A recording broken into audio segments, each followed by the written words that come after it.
nome é Marcel Brasil de Souza Moura, eu sou doutorando no Departamento de Filosofia e Teoria Geral do Direito da Faculdade de Direito da USP, sob orientação da professora doutora Mara Regina de Oliveira. E a pedido da professora, eu gravo esse vídeo sobre os temas da relação jurídica, sujeito jurídico, pessoa física e pessoa jurídica na teoria pura do direito de Hans Kelsen. Eu vou compartilhar uma breve apresentação com vocês.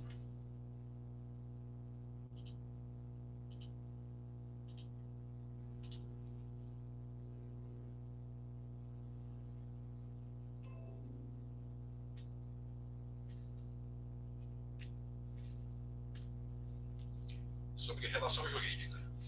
Kelsen distingue entre a relação que existe entre sujeitos jurídicos e a relação entre um dever jurídico e o correspondente direito, e menciona que a ordem jurídica institui diversas relações. Primeiramente, a relação clássica entre sujeitos jurídicos, o indivíduo obrigado a uma conduta e o indivíduo favorecido pela conduta. Essa é a relação clássica. As demais relações são entre o indivíduo competente para criar uma norma e o indivíduo competente para aplicar uma norma, e também a relação entre o indivíduo competente para criar ou aplicar a norma e o indivíduo a quem a norma confere um direito ou impõe um dever. Quando os indivíduos competentes, ou seja, os indivíduos com poder, são obrigados juridicamente a exercer a competência, eles estão numa relação entre sujeitos jurídicos. Do ponto de vista científico, ou seja, do ponto de vista da teoria pura do direito, não são tomadas as relações entre indivíduos, mas as relações entre normas e as relações entre os fatos determinados pelas normas, dos quais a conduta humana é um caso especial, embora significativo.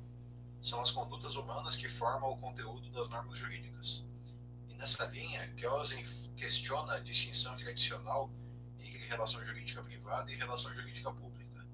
A relação jurídica privada, nessa distinção tradicional, se pauta pelas noções de igualdade e de equiparação, enquanto a relação jurídica pública, também nessa distinção tradicional, se pauta pelas ideias de supraordenação e de subordinação. Kelsen questiona essa distinção, pois, da mesma forma que a função do Estado é interpretada como de autoridade em relação ao administrado, a função do autor também é assim interpretada em relação ao réu, pois também existe essa relação de supraordenação. A autoridade, no caso, que se manifesta, em ambos os casos, é a autoridade da ordem jurídica. Não há uma autoridade do sujeito em si, mas a autoridade da ordem jurídica.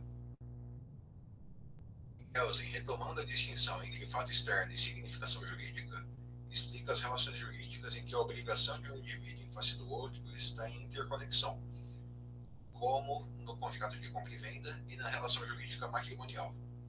Especialmente na relação jurídica matrimonial, não se fala, do ponto de vista da ciência do direito, num complexo de relações sexuais e econômicas entre dois indivíduos de sexos distintos, que, pelo direito, recebem forma específica. Sem o direito, sem a ordem jurídica, sem o fenômeno jurídico, não se fala em casamento, pois é o direito que dá a significação jurídica de casamento aos fatos externos. Ou seja, você dizer que um casamento consiste num complexo de relações sexuais e econômicas entre dois indivíduos de sexos distintos, essa definição diz respeito a uma realidade que não tem necessariamente a ver com o aspecto jurídico, com o ponto de vista da ciência do direito.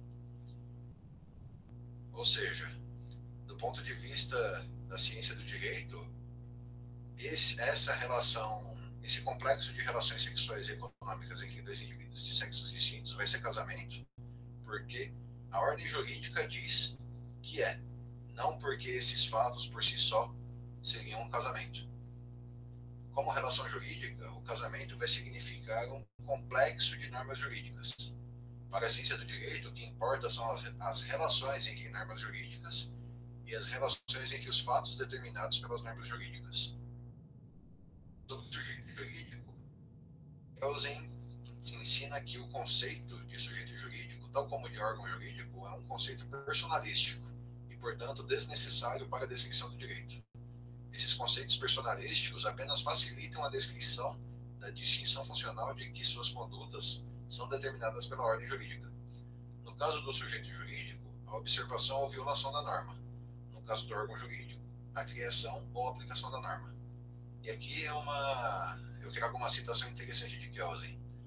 A contraposição entre direito em sentido objetivo e direito em sentido subjetivo, ou seja, entre uma objetividade jurídica e uma subjetividade jurídica, é uma contradição lógica da teoria, na medida em que afirma ambas como simultaneamente existentes. O conceito de sujeito jurídico é fictício, por tradicionalmente corresponder à representação ou ideia de uma essência ou entidade jurídica independente da ordem jurídica. Ou seja, porque algo significaria algo que existe anterior, independentemente do direito, quando na realidade é o direito que dá significação jurídica aos fatos externos. E aqui nós percebemos até uma aproximação da teoria de Kelsen com o pensamento de Alf-Ross. Lembrando que Alf-Ross foi aluno de Kelsen, apesar de suas teorias se distanciarem dos pressupostos metodológicos. Sobre pessoa física, Kelsen critica a distinção tradicional entre pessoa física e pessoa jurídica, segundo a qual a primeira seria real, a pessoa física, e a segunda, a pessoa jurídica, seria irreal, artificial. Para Kelsen, tanto a pessoa física como a pessoa jurídica são artificiais, pois é o direito que empresta a personalidade jurídica. Pode chocar um pouco essa noção de que para Kelsen a pessoa física é artificial, mas nós vamos aqui entender por que Kelsen entende dessa forma. O homem, ele não é naturalmente sujeito de direitos, tanto que, a depender da ordem jurídica, alguns homens podem ter personalidade jurídica e outros não, a exemplo dos escravos. E aqui eu trago dois exemplos, um do cinema, do filme Django Livre, de Quentin Tarantino, e outro da realidade brasileira, uma reportagem de maio de 2020 falando sobre redução à condição análoga de escravo no estado do Maranhão. É curioso notar que o status de escravo é uma condição jurídica, não é uma condição apenas de fato, ela é uma condição jurídica. Você dizer que alguém é escravo, você diz que essa pessoa é escravo na acepção jurídica do termo. No Código Penal brasileiro, o nosso artigo 149 prevê o crime de redução à condição análoga à de escravo.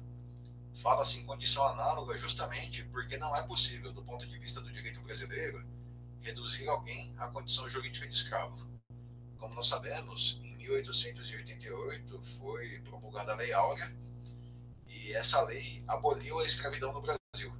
Mas, à época, antes da Lei Áurea, ou seja, antes de 1888, era juridicamente possível você ter escravos. Qualquer pessoa que tivesse dinheiro poderia comprar uma pessoa na qualidade de escrava. É algo abominável socialmente, mas é a realidade que nós tivemos no nosso Brasil há não muito tempo, se formos pensar em termos históricos. Aqui, trabalhando aqui nos nossos exemplos, nós temos o filme Django Livre, em que o Django, esse rapaz que está no centro da foto, ele é escravo e ele está sendo transportado e acaba encontrando uma pessoa de quem se torna amigo. Essa pessoa, ela vive dentro daquele contexto de escravidão, mas ela não concorda com a escravidão. Ela entende que todos os seres humanos devem ser tratados igualmente. E não significa que é uma pessoa pura, uma pessoa boa, né? Essa é uma pessoa que vive a busca de recompensas, né? É um caçador de recompensas. E ele liberta Django e os outros escravos que estão ali sendo conduzidos e faz uma proposta a Django, no sentido de ajudá-lo a caçar alguns criminosos, buscarem recompensas, e em troca, esse caçador de recompensas vai ajudar Django a libertar a sua amada, a Brunilda. É um filme muito interessante, né? Bem naquele estilo do Quentin Tarantino, vale a pena assistir. Por que eu trouxe esse exemplo do Django Livre? Porque na época daquele filme, na época em que o filme se passa, é possível nos Estados Unidos você reduzir alguém à condição jurídica de escravo, propriamente dita. Posteriormente isso acaba, mas naquela época era possível. E aqui nós temos uma reportagem de São Luís. Porra, filho, caralho, hein? É mole, amor?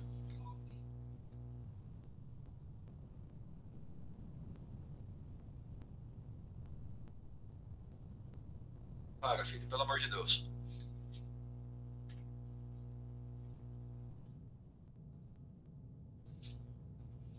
lado direito nós temos uma reportagem de maio de 2020 no G1. Eu trago o link nas referências ao final da apresentação, em que se mostra indivíduos reduzidos à condição análoga de escravo.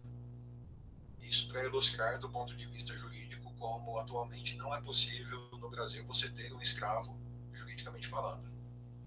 Caso você faça isso, caso você busque escravizar alguém, você estará em tese cometendo crime previsto no artigo 149 do Código Penal.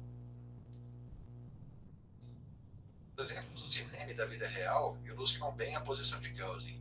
A ordem jurídica dá significação aos fatos exteriores, de modo que a pessoa física não é sujeita de direitos em decorrência da natureza, mas em decorrência da significação que a ordem jurídica dá ao ser humano.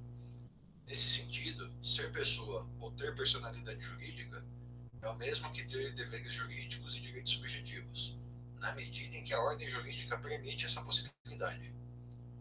E aqui vem porque Kelsen entende que a pessoa física ela é artificial, assim como a pessoa jurídica. Porque a chamada pessoa física não é um indivíduo, mas a unidade personificada das normas jurídicas que obrigam e conferem poderes ao mesmo indivíduo. E na temática da pessoa jurídica, essas mesmas considerações que fizemos sobre a pessoa física cabem à pessoa jurídica. Ou seja, a pessoa jurídica é pessoa porque a ordem jurídica dá essa significação a ela.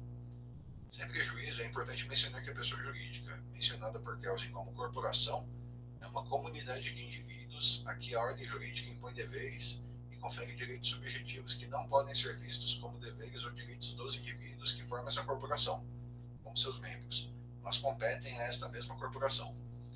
E aqui nós podemos trazer uma lição mais próxima, cronologicamente falando, dos nossos tempos, né? Uma lição que nós vamos aprender no direito empresarial, que a pessoa jurídica ela é uma técnica de separação patrimonial.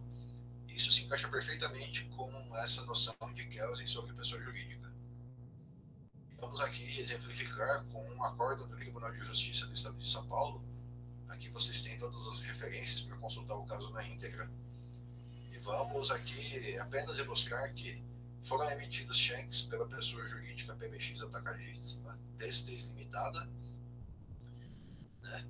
E a pessoa credora desses cheques buscou recebê-los, né, receber as quantias correspondentes, não conseguiu. E nesse sentido, ela tentou atingir a pessoa dos sócios, atingir o patrimônio dos sócios dessa pessoa jurídica. E qual a solução que o Tribunal de Justiça deu? Os cheques foram emitidos pela pessoa jurídica PBX e, por isso, a execução somente poderia ser instaurada inicialmente contra a referida empresa. Os demais executados não emitiram os cheques e não havia espaço para a inclusão deles no polo passivo da execução.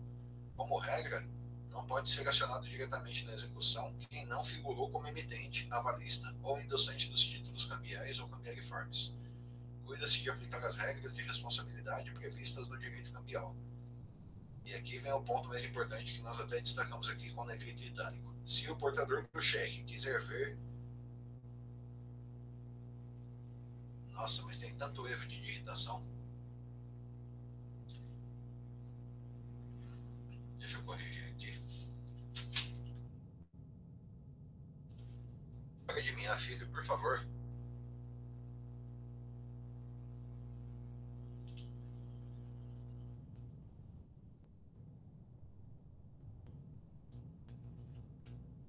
Vou fazer 2 cortes desse vídeo por conta dele. Por conta do meu erro agora.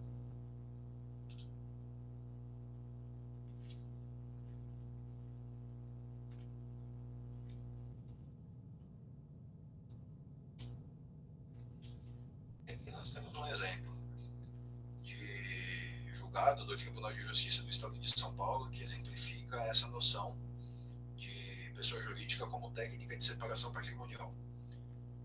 No caso, houve emissão de cheques por uma pessoa jurídica, os cheques não foram pagos e o credor desses cheques buscou executar o patrimônio dos sócios dessa pessoa jurídica.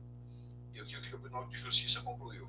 Que, como regra, não pode ser acionado diretamente na ação de execução quem não figurou como emitente, avalista ou endossante dos títulos cambiais, ou seja, dos cheques.